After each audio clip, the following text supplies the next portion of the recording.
नमस्कार दोस्तों, साहित्य ज्ञान चैनल में आप सभी का स्वागत है। आज मैं आप लोगों के लिए लेकर आया हूं संधि के बहुविकल्पी प्रश्नों का दूसरा पार्ट। ये प्रश्न बार बार परीक्षाओं में पूछे जाते रहे हैं। जिन साथियों ने संधि से संबंधित पहला पार्ट नहीं देखा है वे हमारे चैनल के प्लेलिस्ट में जा करके वीडियो देख सकते हैं। आइए आज का पहला प्रश्न शुरू करते हैं। शरत चंद्र में कौन सी संधि है आपको ये बताना है। देखिए, स्वर संधि, व्यंजन संधि, विसर्ग संधि या इनमें से कोई नहीं। इसमें सही होगा व्यंजन संधि। इसमें क्या है?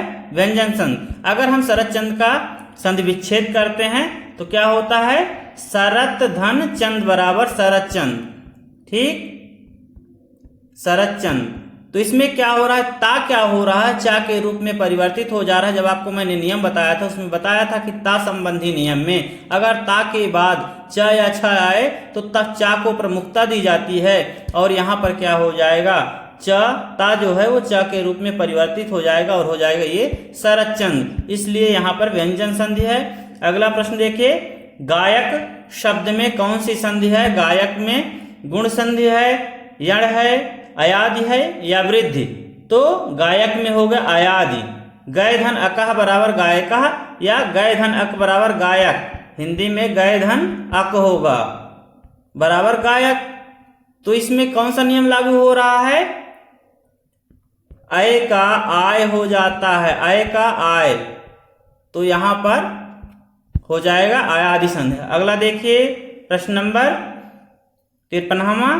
उज्ज्वल में प्रयुक्त संधि है। कौन सी संधि इसमें प्रयुक्त है? गुण संधि है, व्यंजन संधि है, विसर्ग है या दीर्घ? तो इसमें व्यंजन संधि है।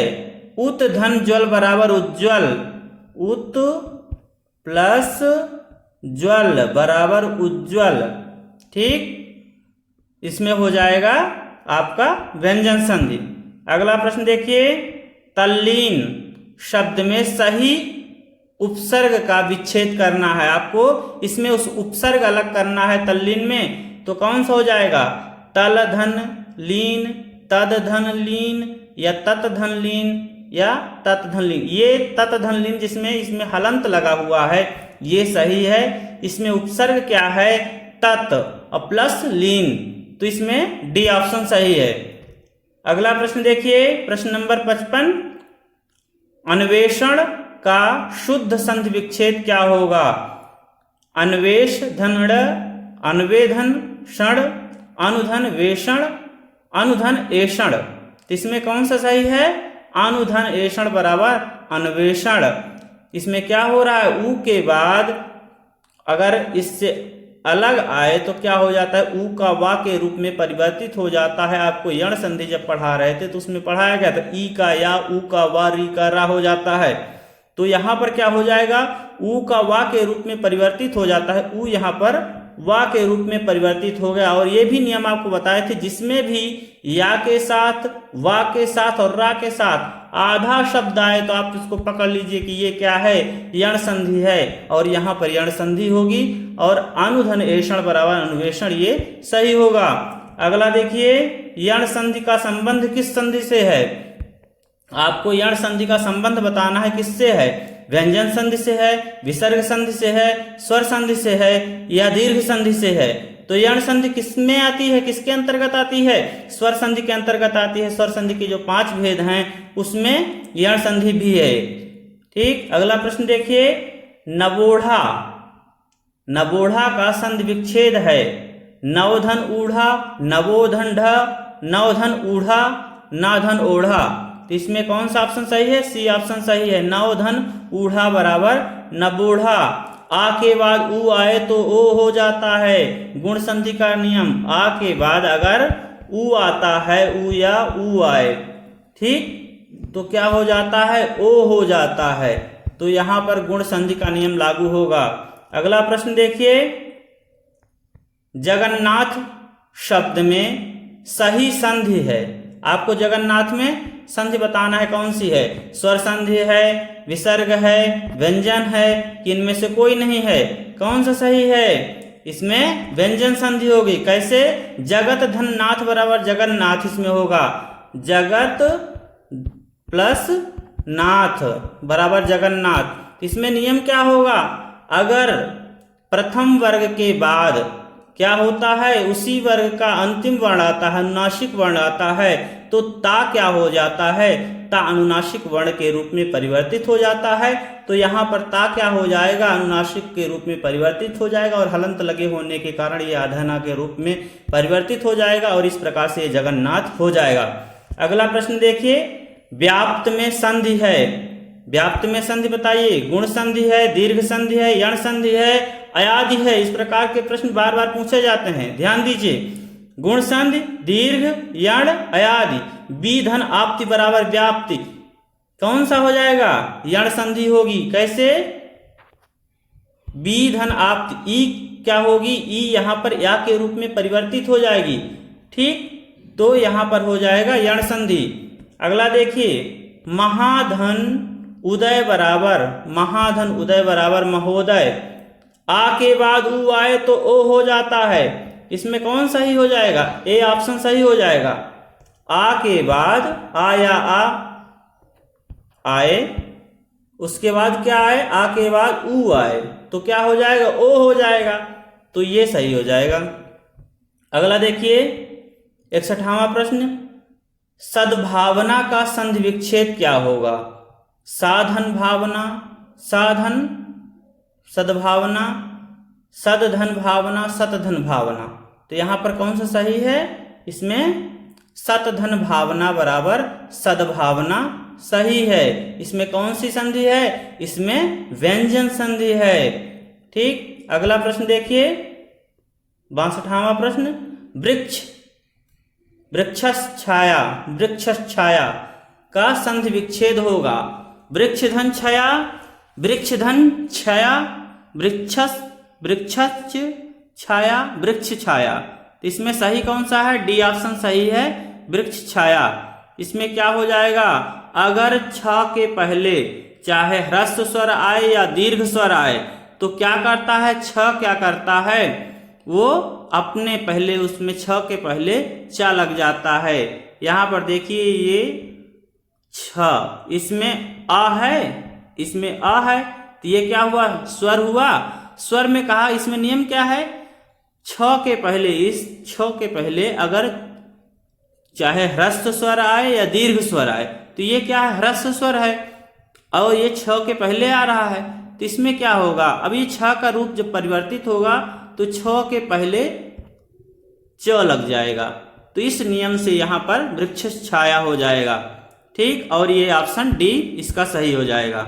अगला प्रश्न देखिए, निम्नलिखित शब्द का संधि विच्छेद क्या होगा, भानुदय, भानुदय का क्या होगा, भानुधन उदय, भानुधन उदय, भानुधन उदय, भानुधन उदय, इसमें क्या हो जाएगा, भानुधन उदय बराबर भानुदय, कौन सी हो जाएगी, इसमें देखिए ए ऑप्शन सही है और इसमें संधि कौन सी हुई, दीर्घ संधि हुई, ऊ के बाद ऊ आने पर क्या हो गया, यहां पर बड़ा ऊ हो गया, तो ये हो गया भानुदय। यहां पर देख रहे हैं दोनों तरफ, इसमें देखे भानु, इसमें भी ऊ छोटा है, इसमें भी है, और इसमें जब हम क्या कर रहे हैं, दोनों में संधि करा रहे हैं, समझौता करा दे रहे हैं, तो ये क्या कर रहा है, बड़ा रूप धारण कर ले रहा है और ये इस प्रकार से हो जा रहा है भानुदय, ठीक।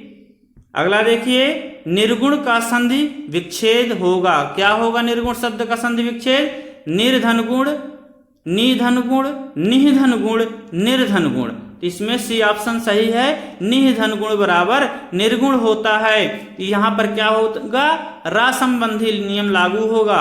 रा संबंधी नियम क्या था कि अगर विसर्ग के पहले क्या हो, आ या आ के अतिरिक्त कोई भी स्वर आए, तो यहां पर क्या हो रहा है, ई आ रही है, नी में ई है ना, और ये क्या है, विसर्ग के पहले आ रहा है और उसके बाद में क्या आ रहा है, कोई भी स्वर आए या कि किसी भी वर्ण का तीसरा चौथा पांचवा वर्ण या कि यार अलावा ह में से कोई भी आए, तो क्या करता है, विसर्ग क्या होता है, रा के रूप में परिवर्तित हो जाता है और यहाँ पर विसर्ग रेफ के रूप में परिवर्तित होकर के क्या हुआ, निर्गुण हो गया।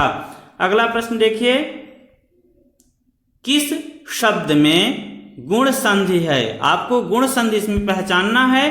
सिंदूर में, भारतेंदु, नारीश्वर, लोकैश्वर्य।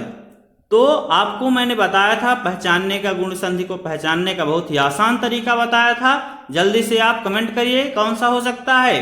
इसमें बी सही है, भारत धन इंदु बराबर भारतेंदु। इसमें आ के बाद ई आए तो ए हो जाता है। तो यहां पर क्या है, अगर हम इसका विच्छेद करते हैं, भारत प्लस इंदु बराबर क्या हो जाएगा, भारतेंदु। ता में देखिए आ है, इधर ई है, आ के बाद ई आए तो ए हो जाएगा, तो यहां पर हो जाएगा भारतेंदु। ठीक। उच्छ्वास किस संधि का उदाहरण है, व्यंजन संधि, विसर्ग संधि, दीर्घ स्वर संधि, यण संधि। इसमें कौन सही है, ए ऑप्शन सही है, व्यंजन संधि है। अगर हम उच्छ्वास का संधि विच्छेद करें तो क्या होगा, उत धन श्वास बराबर उच्छ्वास। तो नियम इसमें यह लागू होगा, अगर ता के बाद, ताग ये जैसे ता है, ता के बाद श आए, श आए तो क्या हो जाता है, ता, इसमें ता जो है ये च के रूप में परिवर्तित हो जाएगा और ये श जो है ये छ के रूप में परिवर्तित हो जाता है। ठीक। तो यहां पर क्या हुआ, ता क्या हुआ, ता में हलंत लगे होने के कारण यहां ये आधे च के रूप में परिवर्तित हुआ और ये जो श है ये परिवर्तित हो गया छ के रूप में और इस प्रकार से हो गया उच्छ्वास। उत धन श्वास बराबर उच्छ्वास। अगला प्रश्न देखिए, पवन का संधि विच्छेद है। तो पवन का संधि विच्छेद आप करिए, क्या होगा, पो धन अन बराबर पवन। इसमें कौन से वो लग रहा है, ओ का अव हो जाता है। आपको अयादि संधि में पढ़ाया था कि ओ का क्या होता है, अव। तो देखिए पवन में छिपा हुआ है पौ, पौ में अव छिपा है, ये अव इस पौ में छिपा है कि नहीं छिपा है। तो ये पहचानने का आपका तरीका है कि अव आ रहा है। तो अगर हम संधि विच्छेद करेंगे तो इस ओ को हम लेंगे और इसमें ढूंढेंगे कहाँ है, तो पो में है ये ओ, ये जो ओ है यहाँ पो में है। तो इस प्रकार से ये हो जाएगा पो धन अन बराबर पवन। अगला प्रश्न देखिए, पुनर्जन्म का संधि विच्छेद है। इसमें आपको पुनर्जन्म का संधि विच्छेद सही बताना है, कौन सा है, पुनर्धन जन्म, पुहधन नरजन्म, पुनः धन जन्म, पुनर्धन आजन्म। इसमें सी ऑप्शन सही है, पुनः धन जन्म बराबर पुनर्जन्म। इसमें भी विसर्ग क्या होता है, विसर्ग रा के रूप में परिवर्तित हो जाता है। आपको नियम मैं पहले ही बता चुका हूं, अगर विसर्ग के पहले आ या आ को छोड़ करके कोई भी आता है तो यहाँ पू में देखिए ऊ की मात्रा आ रही है, इसलिए। और इसके बाद में क्या है, आपको ये भी बताया गया है कि किसी भी वर्ग का तीसरा, चौथा या पांचवा वर्ण आता है तो यहाँ पर ज जो आ रहा है ये तीसरा वर्ण है, इसलिए क्या होगा, विसर्ग परिवर्तित होकर के रा के रूप में हो जाएगा और यहाँ रेप के रूप में ऊपर लग जाएगा, इसलिए सी ऑप्शन इसमें सही है। अगला देखिए, इत्यादि शब्द में कौन सी संधि है, इति धन आदि बराबर इत्यादि। और एक नियम आपको बताए थे यण संधि पहचानने का, अगर या के साथ आधा और वा के साथ आधा या रा के साथ आधा लगा हो तो आप सीधे पहचानिए कि कौन सी है, ये यण संधि है। तो यहां पर भी ये यण संधि हो गई। अगला प्रश्न देखिए, 17वां, क्ष वर्ण का किसके योग से बना है। जो ये छत्री वाला छ है ये किसको किसको मिलाकर के बनाया गया है। तो देखिए इसमें क प्लस श बराबर श। ये आपको जब वर्ण विचार पढ़ा रहे थे उस समय मैंने समझाया था कि किस प्रकार से ये बनता है। अगला देखिए, तो इसमें कौन सा ऑप्शन सही हो गया, ए ऑप्शन इसमें सही है। अगला प्रश्न देखिए, गुणाकेश के संधि विच्छेद हैं। इसमें गुणाकेश का आपको संधि विच्छेद सही बताना है। गुणाधन केश, गुणाके धन ईश, गुणाका धन ईश, गुण धन आकेश। तो इसका क्या हो जाएगा, गुणाका धन ईश। इसमें बड़ी ई की मात्रा लगेगी, ठीक, ये गलत इसमें लिखा हुआ है, ध्यान दीजिएगा। तो ये सी ऑप्शन सही हो जाएगा। अगला देखिए, महर्षि शब्द में कौन सी संधि है। आपको महर्षि में संधि बताना है, कौन सी है, दीर्घ है, वृद्धि है, गुण है, यण है। तो इसमें कौन सा है, गुण है। क्यों, क्योंकि आपको नियम में बताया गया था कि गुण संधि में क्या होता है, अगर बीच में ए आए या ओ आए या कि किसी वर्ण में अंतिम में ऋषि आए, ठीक, ऋषि आए, तो वहां पर भी आपका ये होता है, क्या होता है, गुण संधि होती है। री अगर अंतिम में आ रही है तो यहां पर भी क्या हो रहा है, एक आ के बाद ई आए तो ए हो जाता है, आ के बाद ऊ आए तो ओ, और आ के बाद री आए तो अर हो जाता है। तो यहाँ पर महाधन ऋषि बराबर महर्षि हो जाएगा। महाधन ऋषि बराबर क्या हो जाएगा, महर्षि, ठीक। तो यहाँ पर क्या हो रहा है, आ के बाद अगर री आए तो क्या हो जाता है, अर। तो इस प्रकार से ये हो जाएगा गुण संधि और ये महर्षि सही हो जाएगा गुण संधि। अगला प्रश्न देखिए 73वां, उल्लास। उल्लास का संधि विच्छेद है उलधन आस, उल्लधन आस, उलधन आस और उत्धन आस बराबर उल्लास। इसमें क्या हो जाएगा, उत्धन लास बराबर उल्लास।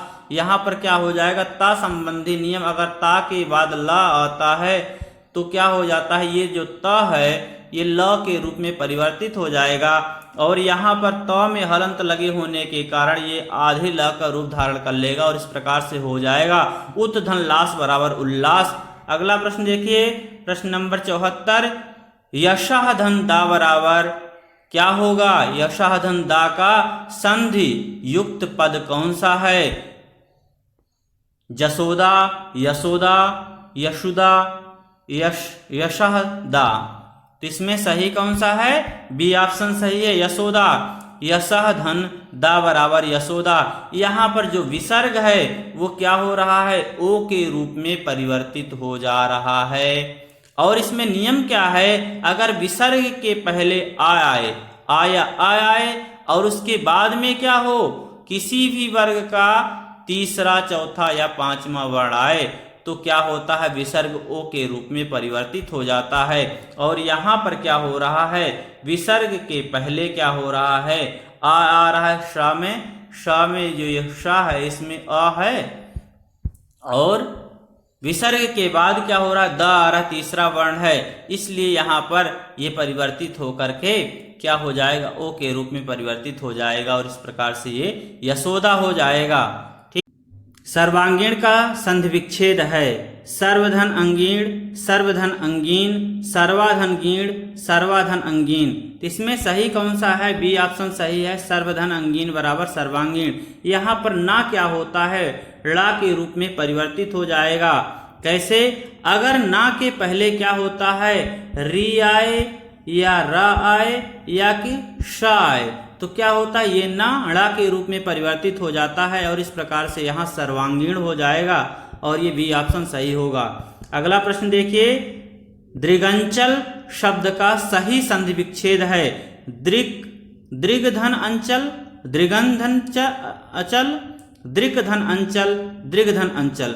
और यहाँ पर ये गलत है, इसमें हलंत रहेगा, दृग्धन अंचल बराबर दृगंचल। तो इसमें ये सी ऑप्शन सही है। यहाँ पर क का ग के रूप में परिवर्तन जो आपको व्यंजन संधि में पढ़ाया गया है उस नियम के आधार पर दृग्धन अंचल बराबर दृगंचल हो जाएगा। अगला प्रश्न देखिए, अभ्युदय शब्द में कौन सी संधि है, अभिधन उदय बराबर अभ्युदय, अभिधन उदय बराबर अभ्युदय। ई के बाद उ आने के कारण ये क्या हुआ, ई या में परिवर्तित हो गए। और आपको मैंने बताया था कि अगर या के साथ आधा शब्द आए या वा के साथ आए या रा के साथ आए तो क्या हो जाता है, वहां पर यण संधि होती है।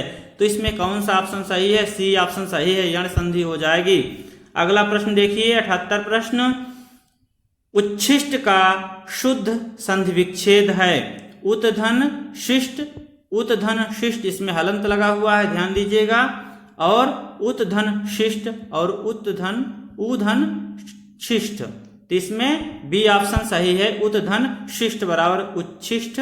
ये आपको नियमता संबंधी नियम में पढ़ा चुका हूं कि अगर ता के बाद क्या आता है, शा आता है, तो ये शा क्या हो जाता है, शा परिवर्तित हो जाएगा छ के रूप में, और च ये ता जो है ये परिवर्तित हो जाएगा च के रूप में। इस प्रकार से यहाँ पर त में हलंत लगे होने के कारण ये आधे च के रूप में परिवर्तित हो जाएगा और ये श जो है ये छ के रूप में परिवर्तित हो जाएगा। इस प्रकार से उत धन शिष्ट बराबर उच्छिष्ट हो जाएगा। अगला प्रश्न देखिए 79 लधूर्मी, यहां पर होना चाहिए लघूर्मी, लघु धन ऊर्मी बराबर लघूर्मी, ये घ है, ये धल जो लग रहा है लघूर्मी है, लघु धन ऊर्मी बराबर लघूर्मी। इसमें कौन सी होगी, इसमें आपकी दीर्घ संधि होगी। कैसे, लघु ऊ के बाद ऊ आने पर ऊ हो जाता है बड़ा ऊ, तो यहां पर ऊ प्लस ऊ बराबर ऊ हो जाएगा, तो ये हो जाएगा लघु धन ऊर्मी बराबर लघूर्मी। अगला प्रश्न देखिए, तथैव शब्द का संधि विच्छेद है। तथैव शब्द का आपको संधि विच्छेद बताना है। तथ धन एव, तथे धन एव, तथा धन एव, तथा धन एव।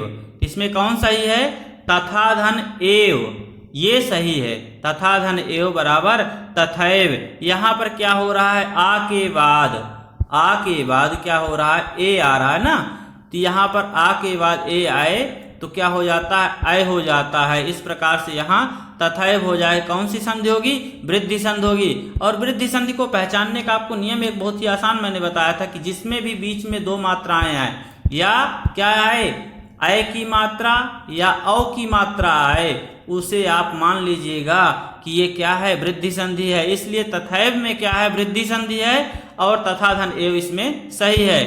अगला प्रश्न देखिए, दो वर्णों के मेल से होने वाले विकार या परिवर्तन को क्या कहते हैं। दो वर्णों की बोल रहा है, इसमें दो वर्णों के मेल से क्या होता है, संधि होती है।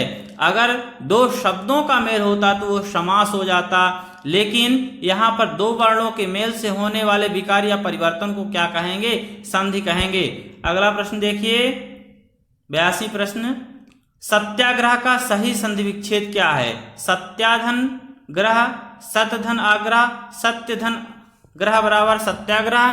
तो इसमें कौन सा सही है, इसमें सही है सत्य धन आग्रह बराबर सत्याग्रह, डी ऑप्शन सही है, सत्य धन आग्रह बराबर सत्याग्रह। इसमें क्या हो रहा है, आ के बाद क्या हो रहा है, आ रहा है, तो यहाँ पर क्या हो जा रहा है, बड़ा आ हो रहा है, तो ये क्या हो गया, इसमें हो गया दीर्घ स्वर संधि हो गई और सत्याग्रह, सत्य धन आग्रह इसमें सही है। अगला प्रश्न देखिए, सूर्योदय शब्द का संधि विच्छेद है। सूर्यो धन दय, सूर्य धन उदय, सूर्य धन उदय, सूर्य धन उदय। इसमें कौन सा सही है, सूर्य धन उदय बराबर सूर्योदय। इसमें सी ऑप्शन सही है, सूर्य धन उदय बराबर सूर्योदय। इसमें क्या हो रहा है, आ के बाद ऊ आए तो ओ हो जाएगा और इसमें गुण संधि होगी। यहाँ पर सूर्य या में क्या है, आ है, इसके बाद ये ऊ है, ये दोनों को अगर हम मिला देते हैं तो क्या होता है, ओ हो जाता है। इस प्रकार से यहाँ पर सूर्योदय हो जाएगा। और आपको ये भी मैं बताया था कि जिसमें एक मात्रा ऊपर आए तो वो क्या होते हैं, गुण संधि हो जाती है और यहाँ पर गुण संधि हो जाएगी। अगला प्रश्न देखिए, पावन का संधि विच्छेद होगा। पावन इसी में ही देखिए, इसी में छिपा हुआ है। क्या आपको ये बताया गया इसका नियम, अयादि संधि का नियम आपको बताया गया है। ए का अय का आय, ओ का औ का आओ। औ का क्या होता है, आओ होता है, औ, तो इसमें आओ देखिए छिपा है, पावन आओ, पाव आओ है, तो इसमें है क्या, औ। अब ढूंढिए इस सब में कहाँ है, इसमें है औ, तो ये कौन सा ऑप्शन सही हो जाएगा, पौधन अन बराबर पावन, पौधन अन बराबर पावन। ठीक, अगला प्रश्न देखिए, यशोदा में प्रयुक्त संधि का नाम। यशः धन दह बराबर यशोदह, आपको बताया गया है यशः धन द बराबर यशोदा, तो यहां पर कौन सा हो जाएगा, विसर्ग हो जाएगा। ठीक, अगला प्रश्न देखिए, अधः धन गति को संधि युक्त करने पर क्या रूप होगा। अगर हम अधः धन गति का संधि कर दें तो कौन सा शब्द बनेगा? अधधन गति, अधोधन गति, अधिधन गति, अर्धगति। इसमें कौन सही है? अधोगति। क्या हो जाएगा? अधधन गति का अधोगति। यहाँ पर विसर्ग क्या हो जाता है? परिवर्तित होकर के ओ का रूप धारण कर लेता है और यहाँ पर हो जाएगा अधोगति। अगला प्रश्न देखिए, दुराशा। दुराशा का आपको संधि विच्छेद बताना है। सही कौन सा है इसमें है? दुराधन आशा, दुराशधन आ, दुहधन आशा, दुर्धन आशा। इसमें आपको सही बताना है। कौन सा है सही? ध्यान से देखिए, इसमें हो जाएगा दुहधन आशा बराबर दुराशा, दुहधन आशा बराबर दुराशा। यहाँ पर क्या हो रहा है? जो ये विसर्ग लगा हुआ है ये र के रूप में परिवर्तित हो जा रहा है और इस प्रकार से यहाँ पर दुराशा हो जाएगा। अगला प्रश्न देखिए, मनोयोग। मनोयोग का आपको संधि विच्छेद बताना है। मनोह धन योग, मनः धन योग, मनः धन आयोग और कोई नहीं। इसमें कौन सा सही है? मनः धन योग बराबर मनोयोग। यहाँ पर विसर्ग क्या हो रहा है? ओ के रूप में परिवर्तित हो जा रहा है और इस प्रकार से ये मनोयोग हो जाएगा। अगला देखिए, रूपांतरण। रूपांतरण का आपको संधि विच्छेद बताना है। रूपधन अंतरण, रूपधन आंतरण, रूपाधन अंतरण, रूपाधन आतरण। इसमें कौन सा सही है? देखिए, ध्यान से देखिए, रूपधन आंतरण बराबर रूपांतरण हो जाएगा। इसमें बी ऑप्शन सही होगा। रूपधन आंतरण बराबर रूपांतरण। इसमें क्या हो रहा है? आ के बाद आ आने पर क्या हो जा रहा है? बड़ा हो रहा है। इसमें हो जाएगा दीर्घ स्वर संधि हो जाएगी। अगला प्रश्न देखिए, चयन। चयन शब्द का आपको संधि विच्छेद बताना है। इसी में आपके छिपा हुआ है।